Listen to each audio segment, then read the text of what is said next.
प्यारे बच्चों, हिंदी की कक्षा में आपका स्वागत है। जैसा कि आप जानते ही हैं, आज हम अपना 7वां पाठ भूरा पत्थर पाठ का पठन और व्याख्या करेंगे। तो ये जो कहानी है भूरा पत्थर, ये क्या है? ये फॉसिल्स के बारे में है। फॉसिल्स हिंदी में इसे जीवाश्म भी कहते हैं और ये एक पत्थर के रूप में ही मिलता है और वैज्ञानिक उसका अध्ययन कर प्राणी जगत के बारे में जानकारी हासिल करते हैं।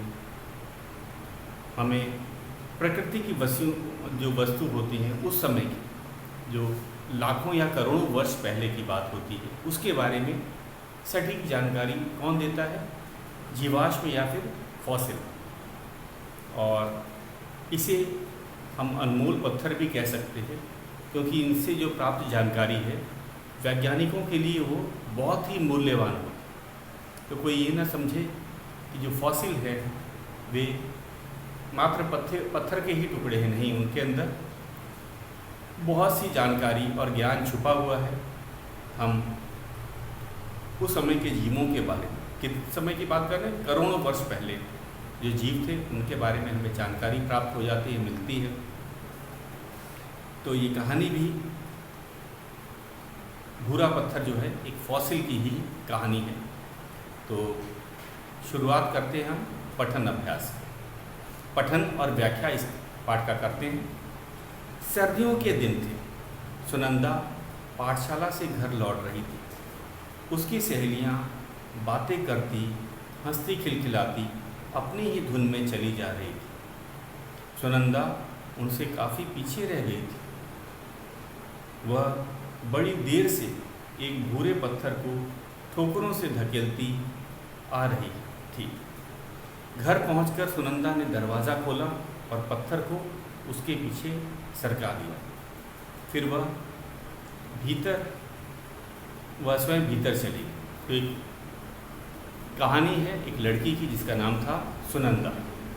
और जैसा कि आप जानते हैं, बच्चे जब स्कूल से घर लौटते हैं तो अपने सहेलियों से बात या अपने दोस्तों से बात करते हुए अपने ही धुन में, मतलब अपनी ही मर्ज़ी से, क्योंकि अब इसमें देर होने का सवाल नहीं। जैसे स्कूल पहुंचने में क्या होता है कि हमें समय पर स्कूल पहुंचना होता है, हर एक मिनट कीमती होता है। लेकिन जब छुट्टी पे, जब स्कूल की छुट्टी हो जाती तो बच्चे ज़रा इत्मीनान से धीरे धीरे घर लौटते हैं, क्योंकि अब इसमें घर में अगर 2, 4 या 5 मिनट देर से भी पहुंचेंगे तो कोई बड़ी बात नहीं। तो इसलिए वो अपनी सहेलियों के साथ हंसती खिलखिलाती हुई जा रही थी। और बाद में जब उनकी सहेलियां चली गई, शायद उनका घर आ गया होगा, तो उसने एक भूरे पत्थर को ठोकर से मारना शुरू किया। जैसे वो देखते हैं बच्चे पत्थर से खेलना शुरू कर देते हैं रास्ते में, तो वो ठोकर मारते मारते उस पत्थर के टुकड़े को अपने साथ ले आई। और घर पहुंचकर उसने दरवाज़ा खोला और पत्थर को उस दरवाजे के पीछे लगा। होता है कोई अगर नई चीज़ मिल जाए, चाहे वो पत्थर ही क्यों ना हो, बच्चों को आकर्षित करता है और कभी वो उसको गेंद बना लेते हैं, जूतों की ठोकरों से उसे मारने लगते हैं। तो सुनंदा भी ठीक वैसी ही थी। उसने ध्यान नहीं दिया, पत्थर को एक घर पे ले आई। पत्थर ने चैन की सांस ली। अब यहाँ पे है पत्थर के बारे में बता रहे हैं, उस भूरे पत्थर की। उसे अपने भाग्य पर विश्वास नहीं हो रहा था। जब से वह चट्टान से टूटकर अलग हुआ था, तब से सड़कों पर इधर उधर की ठोकरें खाता लक्ष्यहीन घूम रहा। तो आज पहली बार उसे किसी घर के दरवाजे को इतनी समीप से देखने का अवसर मिला। तो ये पत्थर जो था चट्टान से टूट के निकला था, ये जीवाश्म था, लक्ष्यहीन। नया शब्द हमारा आया है, ये है लक्ष्यहीन।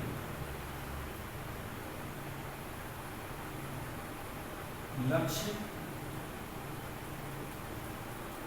ही,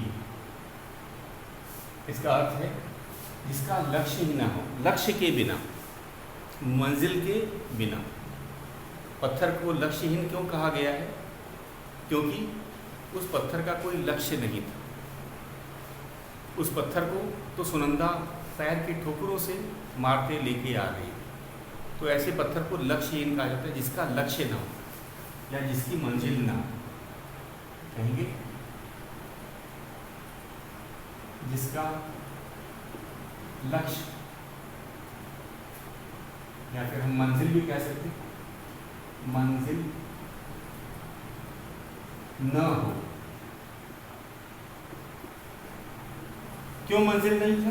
क्योंकि बेचारा वो चट्टान के अंदर पहले था। जब चट्टान टूटी तो भूरा पत्थर उसमें से नीचे गिरा, और उसके बाद अब पत्थर तो अपने आप जा नहीं सकता।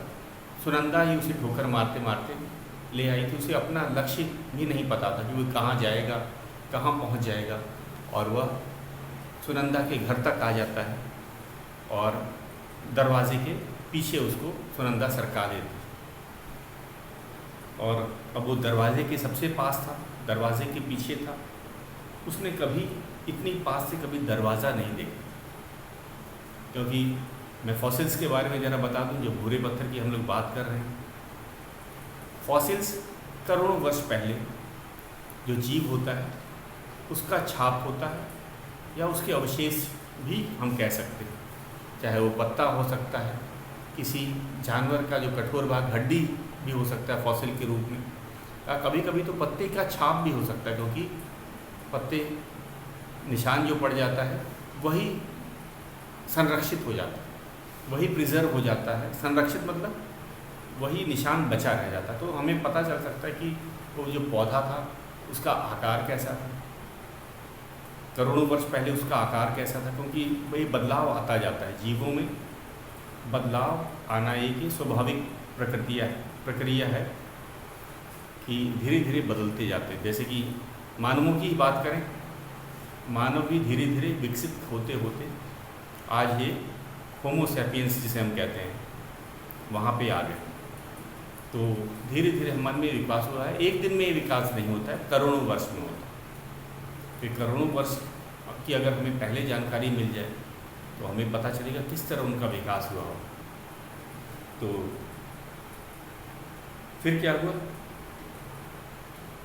हवा के झोंके से दरवाज़ा कभी बंद होता, कभी थोड़ा सा खुल जाता। अब पत्थर अपनी नज़र से देख रहा होता है, इससे पहले उसने दुनिया देखी नहीं। आज की दुनिया, आधुनिक दुनिया की बात कर रहे हैं। तो हवा के झोंके से कभी दरवाज़ा बंद हो जाता है, कभी खुल जाता है। ये आपने देखा हो कि अगर दरवाज़ा खुला हो और बाहर हवा चल रही हो तो हवा के अनुसार दरवाज़ा कभी खुलता है, कभी बंद होता है। और तभी सुनंदा बाहर आई। दरवाजे को खुला रखने के लिए उसने पत्थर को उठाकर दरवाजे के सहारे अंदर की ओर टिका दिया। अब वो सुनंदा चाहती थी कि दरवाज़ा भी खुला रहे, तो उसने पत्थर का प्रयोग किया, जो अपने जूतों की ठोकरों से मार के लेके आई थी। भूरे रंग का जो पत्थर था उसे दरवाजे के पीछे लगा दिया ताकि दरवाज़ा खुले और बंद ना हो। उस पत्थर से अटक जाता है, आपने देखा होगा पत्थर जैसी चीज़ वो भारी होती है। फिर क्या हुआ, कितने ही लोग दरवाजे से अंदर बाहर गए, पत्थर उन्हें देख देख कर खुश होता रहा। और पत्थर अपने ने क्या देखा वो उन वाक्यों को लिखा गया। पत्थर बड़ा खुश होता था, उसने पहली बार लोगों को देखा था। उस दरवाजे से कितने लोग अंदर गए, कितने लोग बाहर आए, और शायद पत्थर के लिए ये चीज़ नई थी। उसने पहले इंसानों को शायद न देखा, तो क्योंकि करोड़ों वर्ष पहले इंसान नहीं थे, तो शायद वो हम कहेंगे उस पत्थर ने पहली बार इंसान को देखा था। और वो खुश भी हो रहा था कि अचानक किसी ने दरवाज़ा बंद कर दिया। अब पत्थर घर के अंदर था, पूर्णतः सुरक्षित। पूर्णतः मतलब पूरी तरह। अब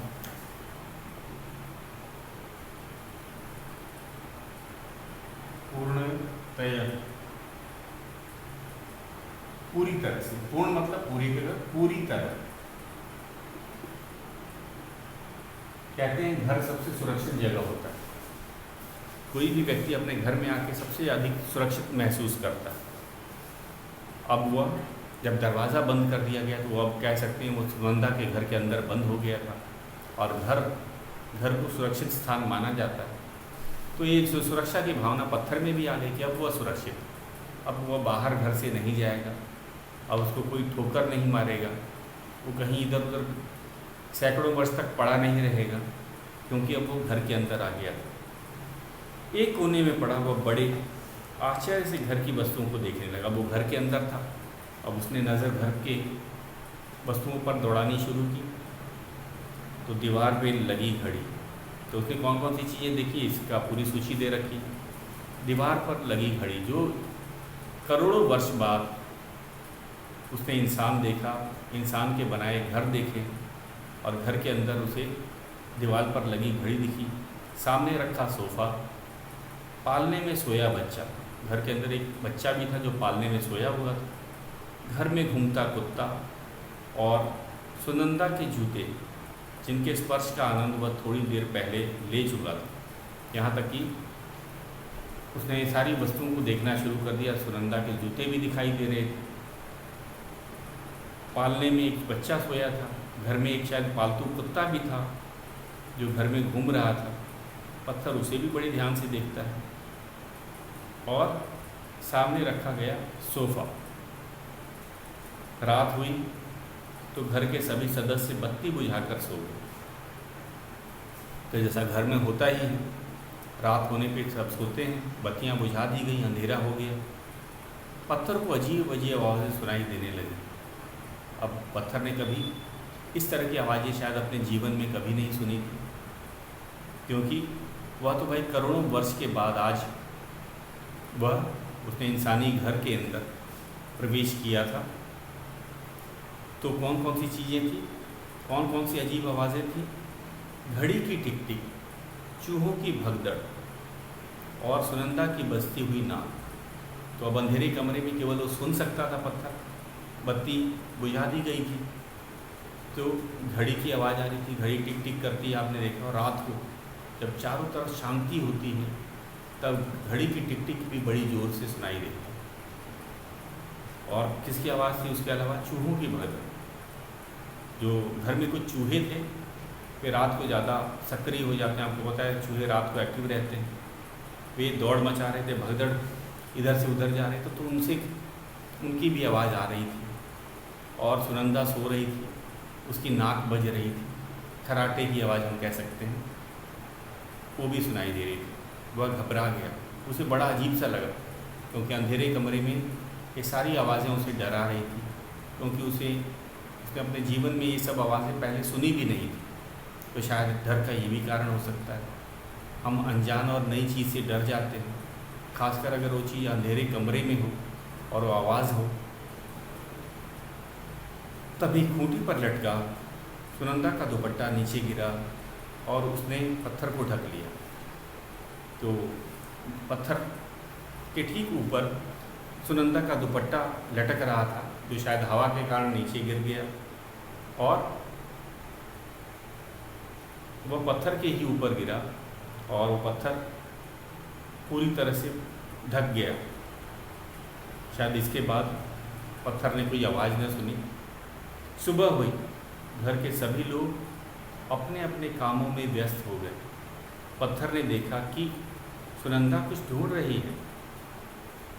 तो जैसे ही सुबह होती है, घर में चहल पहल बढ़ जाती है, सभी लोग उठकर अपने अपने कामों में व्यस्त हो जाते हैं।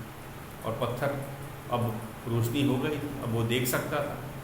तो पत्थर ने देखा कि सुनंदा भी किसी चीज़ को ढूंढ रही है। वह क्या, यह क्या, मेरा दुपट्टा किसने फेंका? सुनंदा गुस्से से चिल्लाई और उसने एक ठोकर में दरवाजे को पत्थर के पास, यानी पत्थर को दरवाजे के पास पहुंचा दिया। तो शायद वो दुपट्टा ही ढूंढ रही थी और वह शायद किस में कहाँ ढूंढ रही होगी, खूंटी पर देखा, लेकिन खूंटी पर वो दिखा नहीं। तो इसीलिए वो परेशान होकर के इधर उधर ढूंढ रही थी। और तभी उसकी नज़र नीचे पड़ी। नीचे दुपट्टा पड़ा था और इसलिए जो सुनंदा थी वो गुस्से से बोली कि मेरा दुपट्टा यहाँ नीचे किसने फेंक दिया? मैंने तो इसे ऊपर लटकाया था, वो तो हवा से गिरा था। और उसने एक ठोकर में पत्थर को दरवाजे के पास पहुंचा दिया। उसने शायद जब दुपट्टा उठाया तो उसे पत्थर दिखा, तो पत्थर को साइड में करना चाहती होगी, दूर हटाना चाहती होगी, शायद कोई टकरा ना जाए, और उसने अपनी ठोकर मारी और ठोकर से ही पत्थर फिसल के दरवाजे के पास तक पहुंच गया। सुनंदा के पिता वहीं खड़े थे। वे पत्थर को उठाकर बाहर ही फेंकने वाले थे कि कुछ सोच कर रुक गए। वे बड़े ध्यान से पत्थर को घुमा फिरा कर देखने लगे। उन्होंने सुनंदा से हथौड़ी लाने को कहा। सुनंदा कुछ समझ नहीं पाई, पर वह दौड़कर अंदर से हथौड़ी ले आई। उसके पिता ने हथौड़ी से पत्थर पर एक वार किया। पत्थर दरका और उसका एक भाग टूटकर दूर जा गिरा। तो जो दरवाजे के पास वो पत्थर आ गया था, तभी सुनंदा के जो पिता थे उनकी नज़र उस पत्थर पे पड़ी। उन्होंने शायद उसे उठाकर बाहर फेंकने की सोची, क्योंकि पत्थर है, चोट लग सकती थी, कोई गिर सकता था। तो जैसे ही वे फेंकने वाले थे, उन्होंने कुछ सोचा और रुक गए। उन्होंने सुनंदा को कहा कि जाके हथौड़ी ले आए। अब सुनंदा को समझ नहीं आ रही थी पिताजी हथौड़ी क्यों मांग रहे हैं। उन्होंने तो हाथ में पत्थर पकड़ा है, अब वे हथौड़ी से क्या करेंगे। तो वो दौड़कर हथौड़ी भी ले आती है। उसके पिता ने हथौड़ी से पत्थर पर वार किया, चोट किया। पत्थर दरका क्रैक को बोलते हैं। दरकना मतलब उसमें निशान पड़ना, चिरने का निशान पड़ना, और पत्थर वहीं से, जहाँ से निशान पड़ता है वहीं से टूटता भी है, आपको पता भी है। और फिर जब उन्होंने वार किया तो पत्थर का वह भाग टूटकर दूर जा गिरा। तो पहले दरका मतलब वहाँ पे निशान बनी, क्रैक का निशान, दरकना क्रैक को ही बोला जाता है हिंदी में। और वो पत्थर वहाँ से टूट गया जहाँ से दरकने का निशान पड़ा था। सुनंदा उत्सुकता से बोल उठी, आप यह क्या कर रहे हैं पिताजी। अब सुनंदा को समझ नहीं आ रहा था कि सुबह सुबह पिताजी ने हथौड़ी मांगी और उस पत्थर पे वार किया, पत्थर को भी तोड़ दिया। तो अब उसे समझ नहीं, पिताजी आखिर इस पत्थर से करना क्या चाहते, ये तो साधारण सा पत्थर है। पिता के चेहरे पर प्रसन्नता की झलक थी। वह लगभग चिल्लाते हुए से बोले, देखो सुनंदा देखो, यह तो फॉसिल है, अति सुंदर और पूर्ण। मैंने इससे पहले ऐसा फॉसिल कभी नहीं देखा। तो उसके पिताजी के जब वो पत्थर टूटा, उन्होंने दोनों पत्थर के शायद टुकड़ों को ध्यान से देखा, तो वे काफ़ी खुश हो गए। क्यों? क्योंकि वो लगभग चिल्लाते हुए बोले, किससे बात करने लगे, सुनंदा से, देखो ये तो फॉसिल है, अति सुंदर और पूर्ण।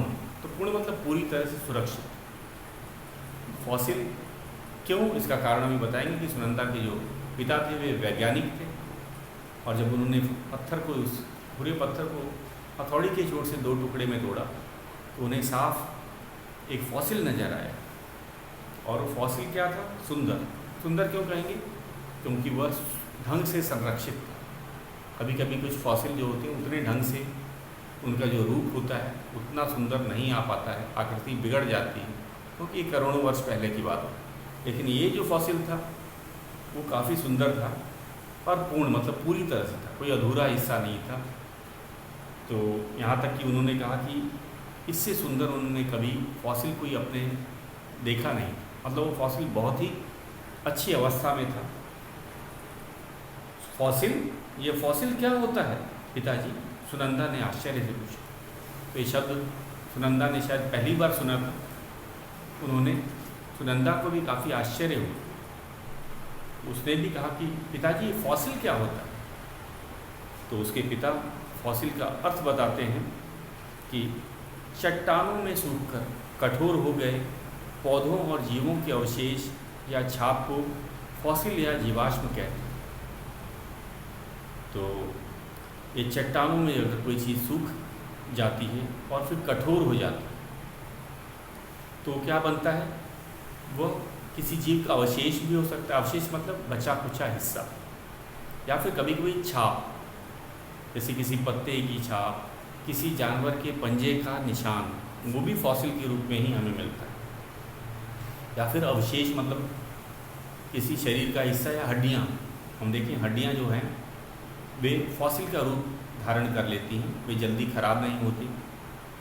तो जीव का अवशेष भी हो सकता है, और जीव पौधा भी हो सकता है और जानवर भी हो सकता है। तो जीव में दोनों आते हैं, पौधे भी हो सकते हैं या जानवर भी हो सकते हैं, या उनका छाप मात्र निशान भी हो सकता है।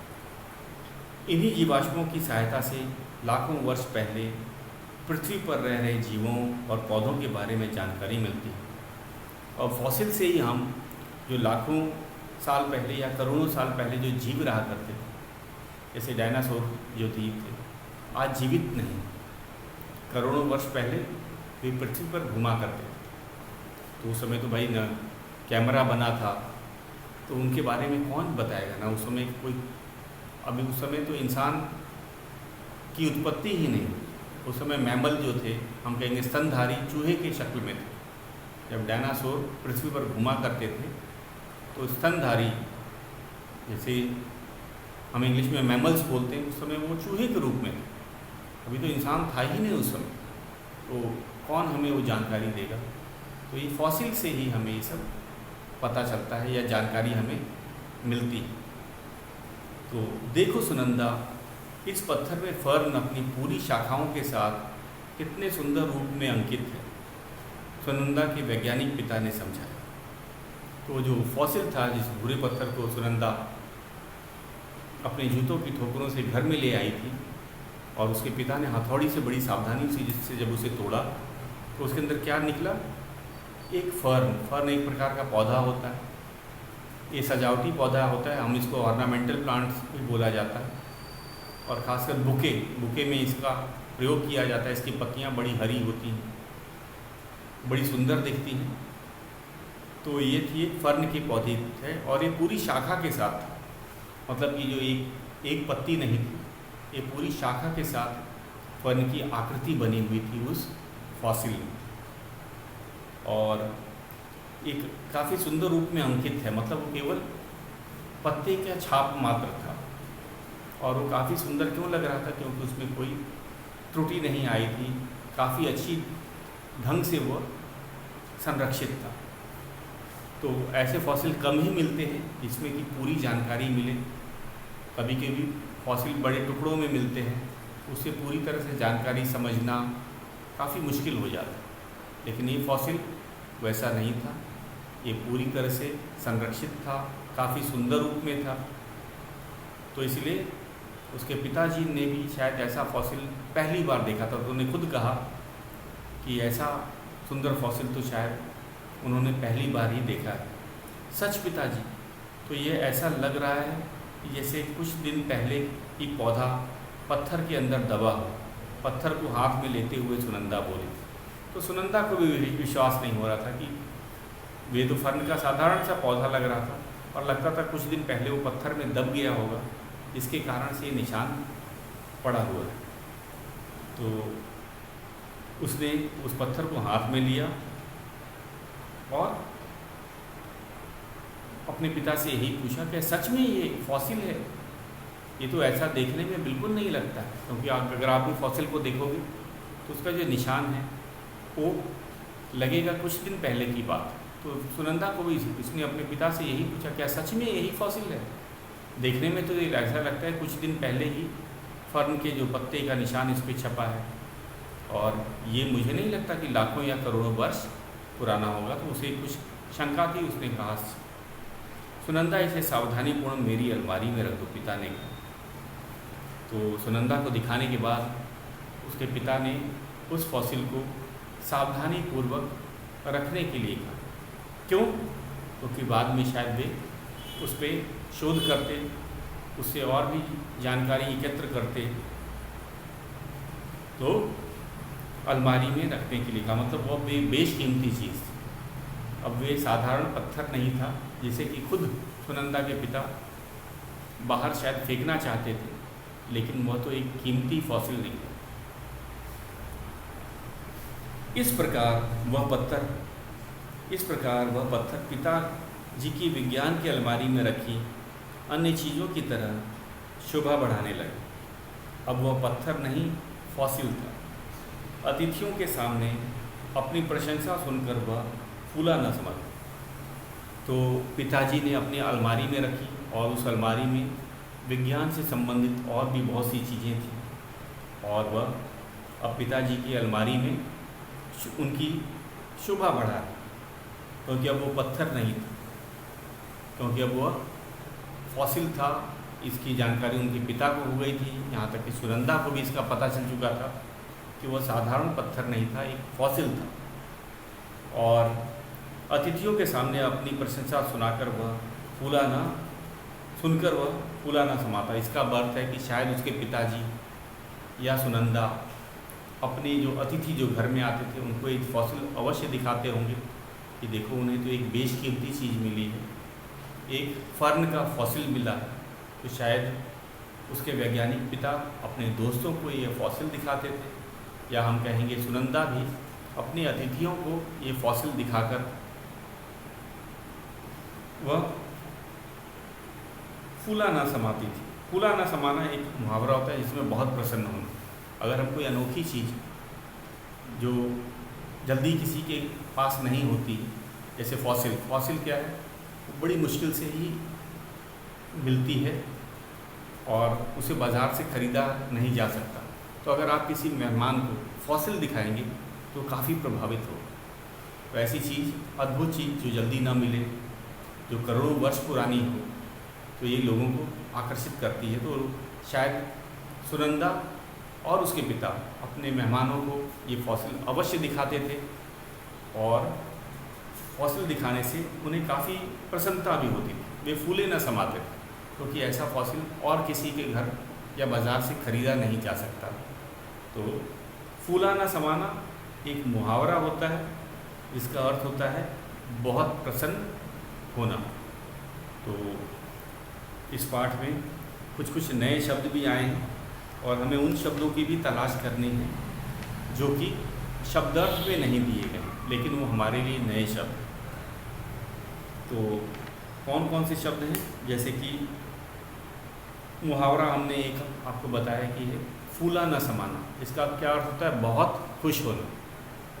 तो इस पाठ में एक मुहावरा आया है और उसके बाद में है फर्न, एक प्रकार का पौधा। फर्न क्या होता है, मैंने फर्न के बारे में ज़रा आपको बता दें। फर्न होता है वह एक सजावटी पौधा होता है, इसको इंग्लिश में ऑर्नामेंटल प्लांट्स भी कहा जाता है। जैसे आपने मनी प्लांट देखा है, इसकी पत्तियाँ एक खासकर पहाड़ी क्षेत्रों में बहुत उगता है।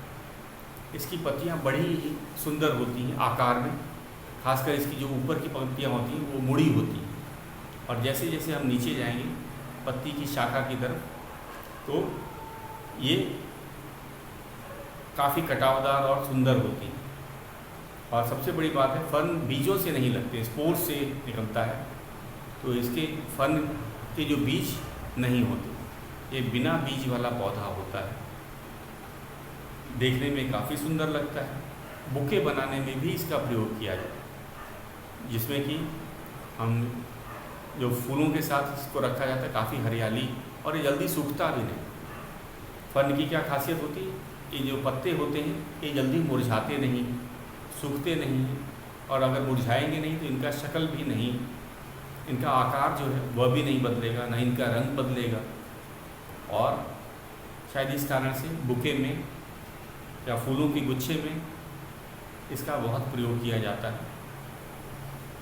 इसके बाद हमें एक और जानकारी मिली कि सुनंदा के वैज्ञानिक पिता, उनके पिता वैज्ञानिक थे। इस पाठ से हमें बाद में पता चला कि उनकी वे एक वैज्ञानिक ही फर्न की पहचान कर सकता है। अगर उसके पिता उसे नहीं उठा पाते पत्थर को और उन्होंने ध्यान न दिया होता तो उसे साधारण पत्थर समझकर फेंक दिया जाता। यहाँ तक कि स्वयं सुनंदा के पिता भी उसे फेंकने ही वाले थे, लेकिन जब उन्होंने ध्यान से उसे देखा तब उन्हें पता चला, अरे ये तो फॉसिल हो सकता है। तब उन्होंने इसी को जानने के लिए कि क्या सचमुच ये फॉसिल है या नहीं, उन्होंने सुनंदा से हथौड़ी मांगी थी। तो फॉसिल एक इंग्लिश का शब्द है, इसका हिंदी है जीवाश्म। जीवों का हम कहेंगे हजारों या लाखों वर्ष दब जाने के बाद ये फॉसिल का निर्माण होता है या फॉसिल बनता है।